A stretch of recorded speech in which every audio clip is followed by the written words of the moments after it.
Hi, I'm Jason Stahl, editor of BodyShop Business. Today's high-performing collision centers have standardized their materials and processes to help ensure consistent and quality results.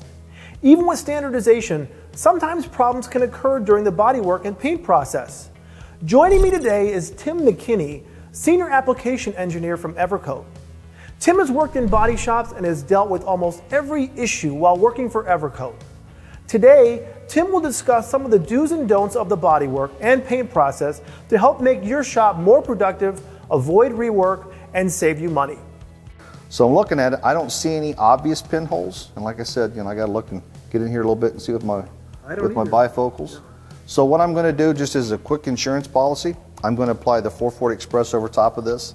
What that's gonna do is it's gonna help me to find micro pinholes, fill micro pinholes, and fix micro pinholes all in one application. So I'm gonna put a quick application on here. The easiest way to apply the product, just to put a little bit on the foam applicator pad, and we're just gonna rub it into the repair.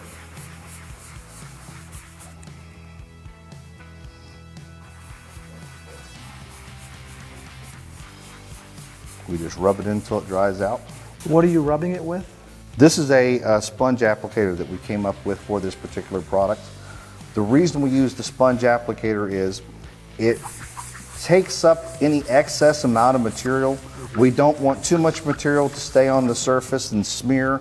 We want to put the right amount, so we had to work really hard to make sure that we had the right amount of cell structure so that it absorbed all the excess without absorbing too much. So if we look at this, I don't have any streaking that's showing up on the surface. If I were to use like a towel, a paper towel or a microfiber towel, what happens is it streaks on the surface. The product doesn't really perform to its peak performance. So it's best to use the foam applicator pad. Now that I'm looking at this, I do have some spots out here that actually are starting to show up. So those are some of the micro pinholes we were talking about. So what we've done is we found them, we filled them, we fixed them. So all we have to do for this is wait 15 minutes and we're ready to go to primer with the solvent-based system. If this were a water-based system, then what I have to do is come back after 15 minutes and take a gray scuff pad, lightly scuff it, just create a little bit of a tooth for the water-based primer to work over top of it. But the benefit we've had for this system, so many of our customers have come back and said that since they've started using this is, because it seals off the micro porosity of the micro pinholes, it also seals off the micro porosity on the top of the repair. So what that means is the primer doesn't absorb down into the filler quite as much. So our customers have called us back and said, I used to use 3 heavy coats and I've started using the 440 Express. Now I'm using 3 medium coats, or I'm using 2 medium coats. They're cutting down on the amount of primer they're using. The less solvent we put into the repair, the less we have to worry about those solvents having to flash back out. Speeding up the repair process, getting it through the paint shop faster, getting it back for the technician to reinstall all the parts, put it back together, get it back to the customer, and get another car in. The more cars through the shop, the more money everyone's making. Absolutely.